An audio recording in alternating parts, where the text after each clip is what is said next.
Apple just delivered one of their most historic Q1 earnings ever. The first Apple products of the year have officially launched, Apple Creator Studio is already turning into a massive success, and there's so much more Apple news, so grab that popcorn and here's everything new on Apple. And since we're talking about the new MacBooks, I highly recommend Julia's latest Winter Wildlife Pack. With 1x1 8K quality, these handcrafted designs will look awesome on any device that you put them on, and really give it that personal touch.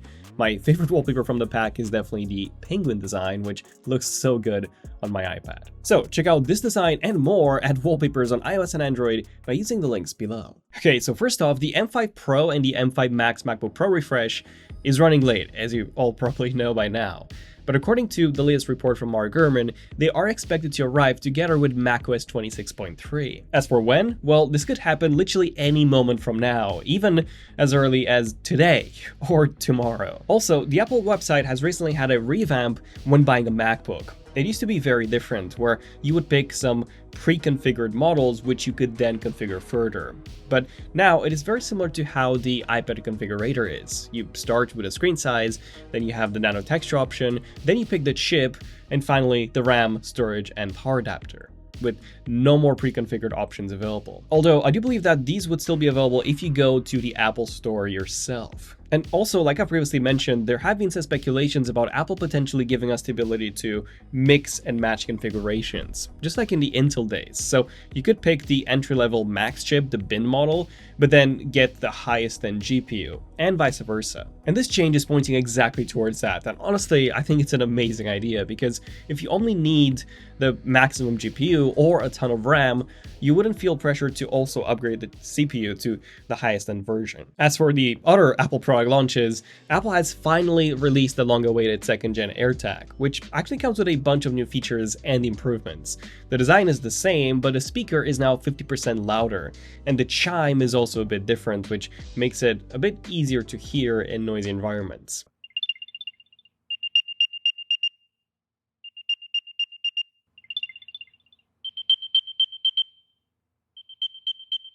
Then precision finding has also been improved quite a lot actually, as it now works from much greater distances, around 50% more according to Apple. And finally, if you own an Apple Watch Series 9 or newer, or the Ultra 2 or newer, then you can also use precision finding on your Apple Watch as well, which could be extremely useful if you don't have your iPhone on you. But anyway, do subscribe because we will be doing a follow-up to our famous 2021 AirTag video, where we compared it against other models. Only this time we'll go even bigger and compare it against tons of third-party options that have come out since. Now, on a separate note, Apple has just had their Q1 earnings call on the 29th of January, and according to Mark Gurman, this was a historical one. By the way, Apple actually calculates their fiscal year a bit different. The Q1 actually starts on the 1st of October and ends on the 27th of December, so not the typical Q1 that runs from January to March. Much of Apple's strong first quarter was actually driven by the success of the iPhone 17 lineup, particularly the Pro models, which helped iPhone revenue grow more than 23%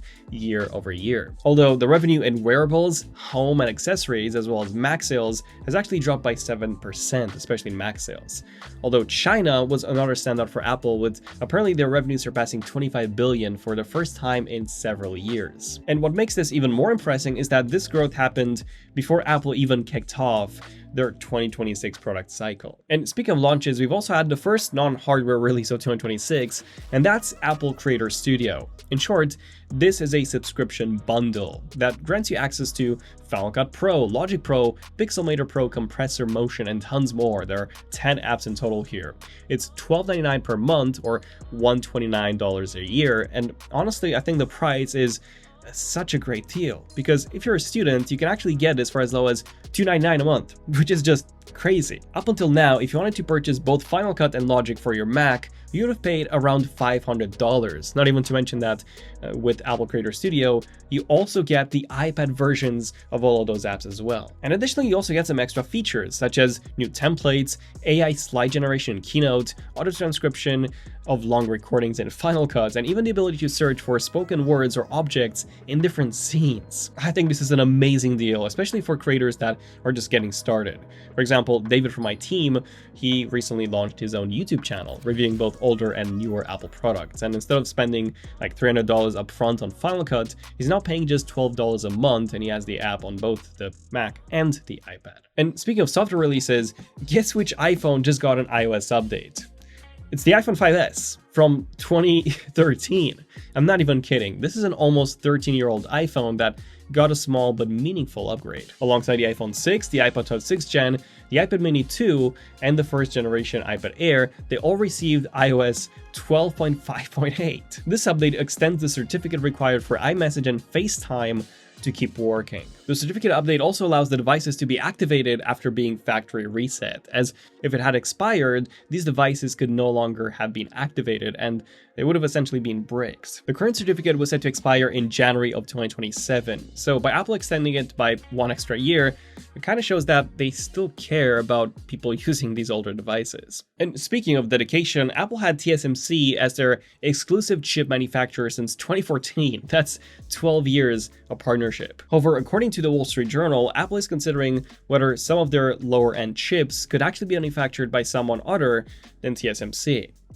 And one of these candidates is, and you would have never guessed it, Intel. Yes, the same Intel that Apple dropped in 2020 for their really bad performance before they moved to the M series of chips. So, according to Jeff Hu, we may have Intel supplying at least a part of the non-Pro A21 and A22 chips from 2028 onwards, which is definitely an interesting move, but I think it is the right move, especially with TSMC having a lot of deals now with Nvidia and other AI companies. They can no longer give Apple the best price.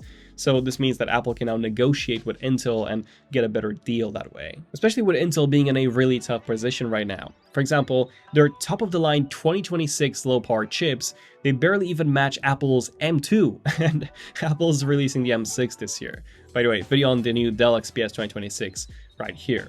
So for Intel to accept this deal with Apple, it means that this deal could actually help them a lot in the long run. And for Apple, this wouldn't be as risky as their flagship Pro chips would still be manufactured by TSMC. But yeah, let me know what do you guys think about Apple returning to Intel, at least when it comes to the chip manufacturing. But here's something that's not coming back, and that's Apple's iPhone upgrade program in the UK. This was a program that launched back in 2016, almost 10 years ago. As a quick reminder, it allowed people to basically pay a monthly fee of around $40 to $60 converted, and you would basically get the newest iPhone available at launch every single year. This also included Apple Care Plus with theft protection, and all you had to do was to return your old iPhone when the new one was released, and that was pretty much it. But after ending their partnership with Barclays, one of the largest banks in the UK, it looks like Apple decided to stop this upgrade program. It is still available in the US and other countries, but either way, if you've used this in the UK, then let me know down below. I would love to hear your thoughts on this. So if you're planning on buying the new iPhone Fold or even the new rumored iPhone Flip, then you would have to finance them in other ways or just buy them outright. And yes, you heard me right, iPhone Flip. As according to Mark Gurman's latest report, Apple is actually considering an iPhone Flip in addition to the iPhone Fold. I remember the rumor from a couple of years ago that Apple was planning on releasing the Flip before the Fold, but obviously those plans changed.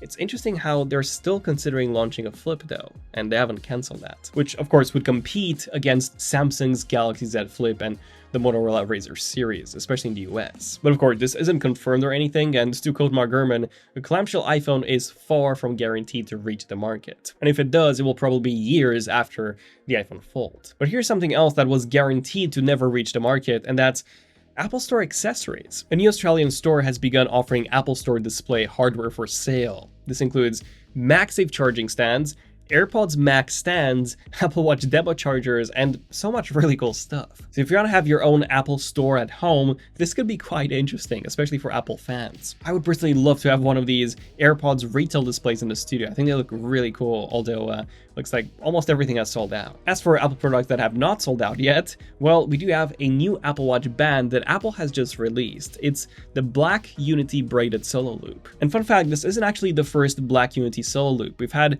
one back in 2022 as well, plus 2 more sport bands and 2 sport loops across the years. These bands celebrate Black history and culture, and I personally love that Apple is releasing these bands to help raise awareness. Plus, they do look really cool. So that's everything we know so far. If you want to see more Apple news, then do subscribe to the channel. We plan on making these every 2 weeks or so, whenever we have enough smaller news to include in these videos. Also, check out our app wallpapers for some awesome designs like this one behind me. I'm Daniel, this is ZONEofTECH, and I'll see you guys in the next one. ZONEofTECH, signing out. Cheers.